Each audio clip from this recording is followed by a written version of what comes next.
Expectations ఉండాలి, expectations communicate చేయాలి. Communication లేకపోతే స్మూత్గా వెళ్ళదు. నేను ఇది ఇలా నువ్వు ఇలా చేస్తావని నేను ఎక్స్పెక్ట్ చేశాను కానీ నువ్వు చేయలేదని టర్న్ ఇంటూ గొడవ. ఎగ్జాక్ట్లీ. పైగా ఆ టైంలోనే చెప్పకుండా తర్వాత ఇంకెప్పుడైనా గొడవ అయినప్పుడు దాన్ని ఇంకా పెద్దగా చేసి చెప్పటం అట్లా కాదు.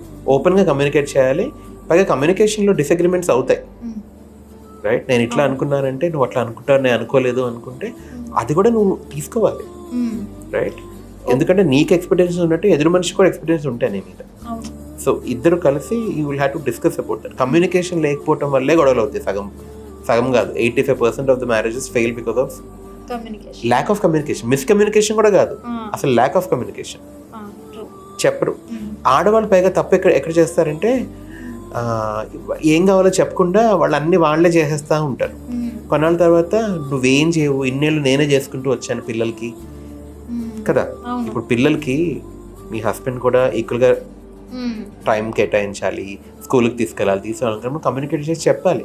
చెప్పకుండా ఆయన కష్టపడుతున్నారులే పాపం, నేనే చేస్తానులే, ఆయన ఇంకెంత కష్టపడతాలే అని ఇన్నేళ్ళు చేసి 10 ఏళ్ళ తర్వాత 11వ సంవత్సరంలో వెళ్ళి నువ్వు ఇంతవరకు పిల్లలు మొహం కూడా చూడలేదు, అన్నీ నేనే చేశానంటే కరెక్ట్ కాదు.